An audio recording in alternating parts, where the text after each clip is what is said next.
Continuamos en La Venganza Será Terrible. Estamos hoy en el barrio de Saavedra, en la ciudad de Buenos Aires, señores. Sí, hacen así con el brazo. Vamos, Saavedra.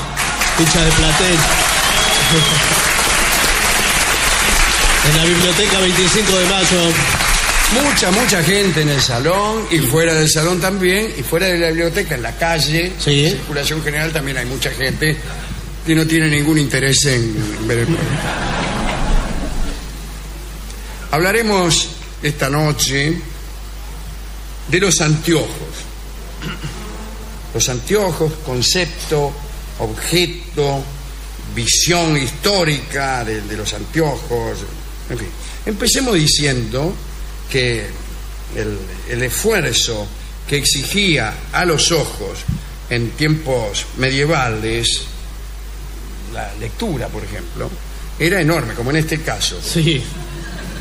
En este caso que yo voy a explicar, me ha traído un texto prácticamente sin tinta, Sí, sí. en donde la parte entintada y la parte blanca del de la Rosa, ¿no?, de Humberto Eco, donde justamente contaban las tribulaciones de Berengario y de otros escribientes. Con anterioridad, en la antigüedad clásica, en Babilonia, en Grecia y en Roma, los lectores con mala vista no tenían más remedio que hacerse leer los libros por un conocido o por un esclavo, ya que no había ninguna manera de mejorar la vista.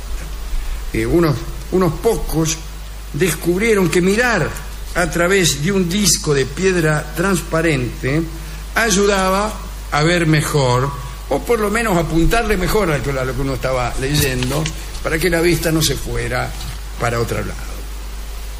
Al escribir sobre las propiedades de las esmeraldas, Plinio, uno de los Plinios, el viejo, señalaba que el emperador Nerón, que era miope, parece que iba a los combates de gladiadores con una piedra de esmeralda y miraba a través de ella, ya sea para acercar un poco las escenas más truculentas o para darles un tono verdoso que siempre conviene.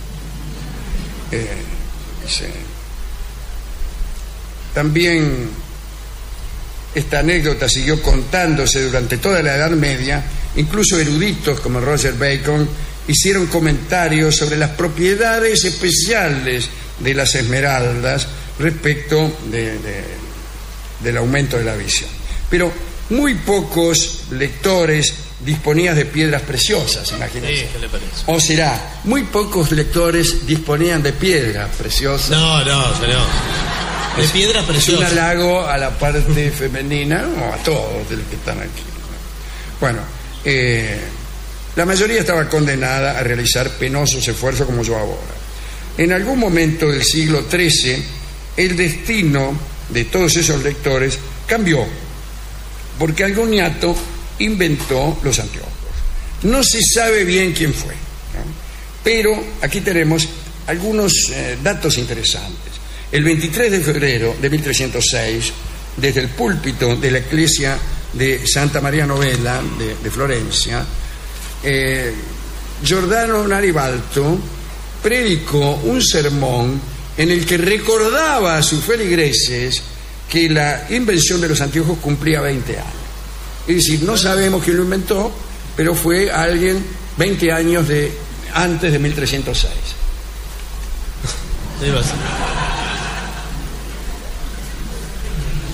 Fue mucho antes.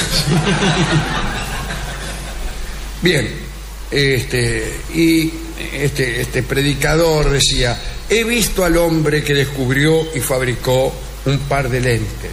Pero en el texto no dice quién fue. ¿Vio cómo es? Pero justo, sí, parece. Justo que estaban por saber quién había inventado los anteojos. Parece un noticiero. Por suerte no nos importa. Sí. Bueno, hay algunos candidatos, ¿eh? Había un monje llamado Espina que parece que hacía anteojos, quizá los inventó él. Están los cristaleros de Venecia, de la isla de Murano. Antes no había vidrio, ni cristal, ni nada. La gente en las ventanas no ponía nada. ¿Y qué había? Y no había nada, señor. ¿Qué, pero había un agujero o no había ventana? Ahí está, un agujero. Otros dicen que el inventor puede haber sido un tal Salvino de Leamatti, a quien una placa funeraria todavía visible en la iglesia de Santa María de Florencia lo llama inventor de los lentes. Dice, aquí yace el inventor de los lentes. Ni nada más. Lo dice con letra grande. Lo dice, no.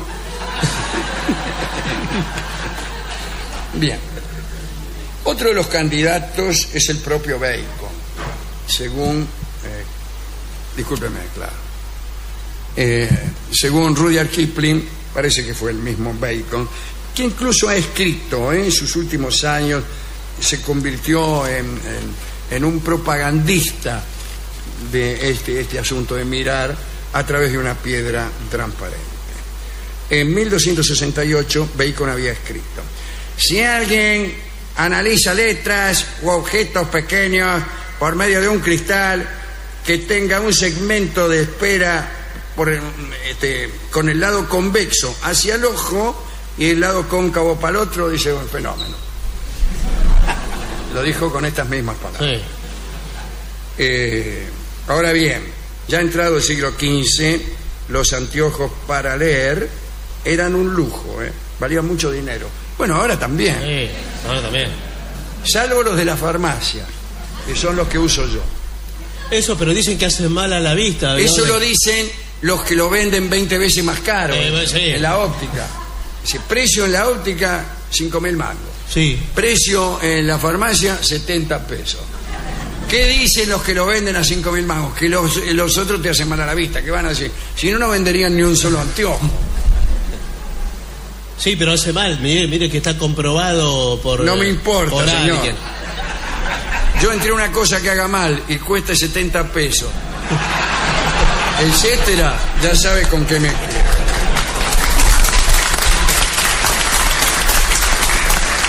Igualmente, en el siglo XV, o al menos hasta la mitad del siglo XV, no había muchos interesados en anteojos, porque casi nadie leía. No leía, claro.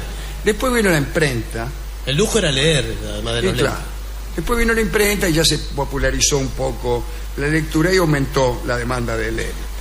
Sucedió algo curioso, ¿qué es esto? A partir del siglo XIV, algunos pintores, para resaltar la personalidad estudiosa y prudente de un personaje del cuadro, le ponía lentes. La gente veía un personaje con lentes, no antes del siglo XIV, pero después del siglo XIV, y se suponía que era estudioso. Pero muchos de esos cuadros, por no decir que la mayoría, se referían a la antigüedad clásica. Y entonces aparecían allí, algunos llegaron a ponerle lentes a los que rodeaban el lecho de la Virgen María. Salió, claro. Sí. Solamente para decir que eran sabios, ¿no? Incluso algunos de los apóstoles. Mirá los apóstoles, qué polenta que eran, que llevaban anteojos. Siempre hubo en la pintura algunos detalles que ayudaban al público a percibir el carácter estudioso de los personajes. En Oriente, en Roma, en Grecia, siempre era un libro o una tableta. Tenían un libro en la mano. Cuando aparecía un tipo con un libro en la mano, vos ya sabías que era una especie de sabio o alguien que estudiaba mucho. Menos los dioses. Los dioses nunca llevaban libros. Ninguna divinidad aparece representada con un libro. Distinto el caso de Egipto, porque en Egipto estaba el dios Tot, pero el libro que tenía en la mano era ese libro que tenía él, aquel libro en donde se decía que estaba escrito todo lo que había que saber, o todo lo que se podía saber, o toda la sabiduría, tanto la que se podía saber como la que no se podía. Aquel libro que todos dicen que después dio origen al tarot, siendo el tarot una recopilación o una estilización de las páginas de aquel libro que, por supuesto, como todos los libros que dicen algo interesante, se ha perdido. Bien, con respecto a los dioses griegos, claro, los dioses no leían libros porque ya sabían. No les hacía falta. O sea, la divinidad no tiene por qué leer a Felipe Piña. La divinidad ya sabe. Mire, sí, se va a poner Dios mismo con un libro qué sé yo, guía Filcar. Sí, no. Sabe los recorridos de los Dios ya colectivos. sabe las calles. Todo sabe. Dios sabe todo. Si lo sabe todo, no va a leer No. Ya sabe que Malvina está Gibran. cortada acá.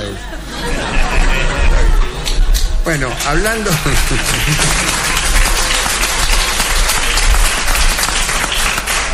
Aparecen, eso sí, figuras antiguas como Cicerón o Aristóteles, no pintados por sus contemporáneos, que casi no los pintaban, probablemente ni los conocían, sino por la posteridad, ¿no? Aparecen siempre con anteojos, ¿no? Le dibujaban con anteojos porque eran tipos de letras. Parece que Aristóteles verdaderamente hubiera necesitado anteojos porque veía menos que un perro por la oreja.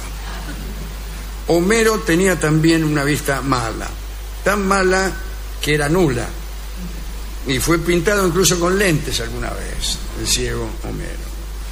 Bueno, acá hay una lista de escritores y artistas que tenían serios problemas con sus ojos.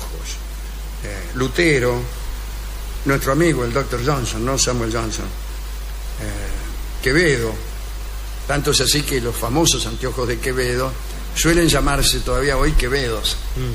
Son unos anteojos casi sin montura. Bueno, Dante Gabriel Rossetti, Don Miguel de Unamuno y naturalmente Borges, ¿no? Está el poema de los dones, donde habla justamente de su nulo don visual. Borges era el director de la Biblioteca Nacional y era ciego, estaba rodeado de libros y se supone que no podía leerlo, ¿no? Dice: nadie rebaje a lágrima o reproche esta declaración de la maestría de Dios, que con magnífica ironía me dio a la vez los libros y la noche. Es maravilloso. Contaré para terminar un episodio, iría inverso a estas cosas, ¿no? De alguien que estaba condenado a ver y a ver demasiado. Lamia era una doncella oriunda de Libia, era hija de Belo, y Zeus, el príncipe de los dioses, la había amado, vamos a decirlo así, y se había también unido a ella, pero cada vez que Lamia daba a luz un hijo, era la mujer de Zeus, siempre celosa, se las arreglaba para hacerlo morir. O sea, Zeus tenía un amante. La amante le daba hijos continuamente porque así era Zeus. Sí. Y cada vez que le nacía un hijo a la pobre Lamia, era la mujer legítima de Zeus, lo hacía morir. Esto es una cosa muy cruel. Y sí, bueno. Muy que le digo, si alguno está molesto... No, señor.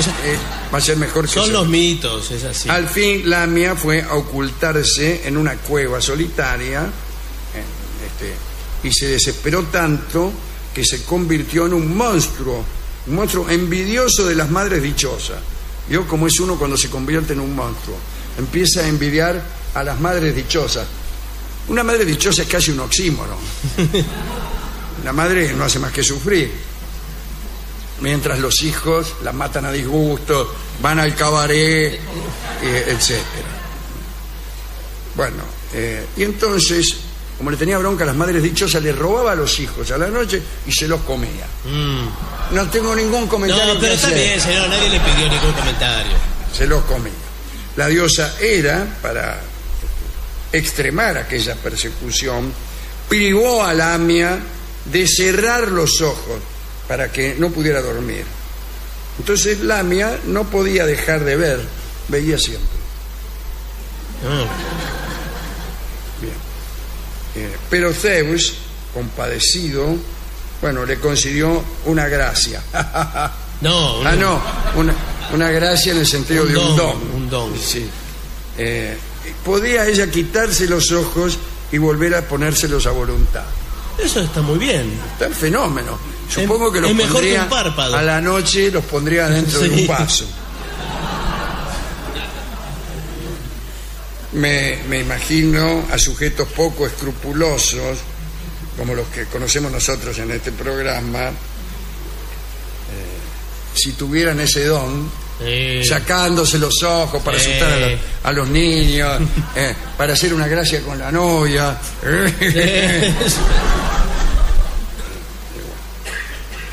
Así que esa era la gracia. Parece que en algunos momentos, para darse oscuridad, Lamia dormía teniendo los ojos a su lado, como acabo de decir, en un vaso.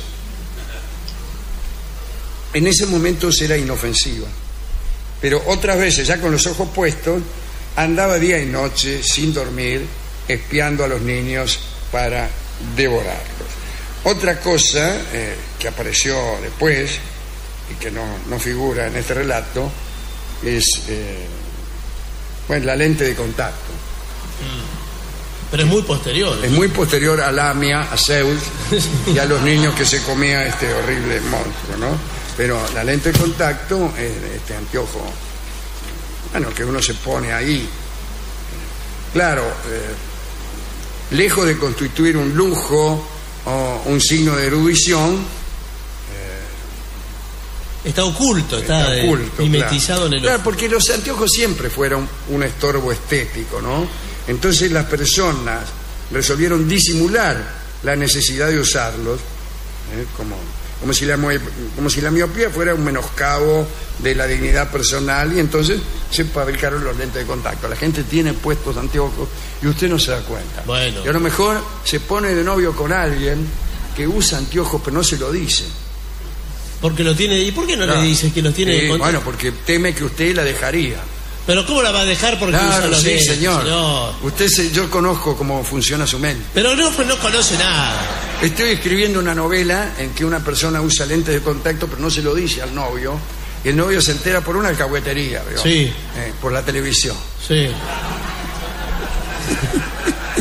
¿Y qué? Y la deja. ¿Y qué? Y entonces hay toda una defensa encendida de las personas que usan lentes, de sus derechos, que son prácticamente personas como las demás, Bueno, sí. o poco menos. No, señor, pero está claro que es así. Y bueno, es una novela que estoy escribiendo, no me está saliendo.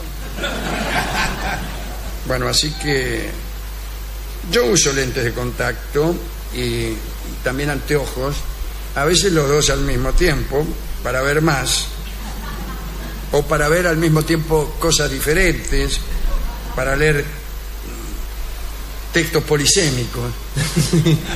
Qué sé yo, no sé para qué, ¿no? Bueno, hemos ido a la discoteca, le hemos contado todas estas historias de ojos. La última historia es mi dificultad para leer este texto. Nos han dado una canción que se refiere a estos asuntos. Hay muchas canciones oculares. Sí.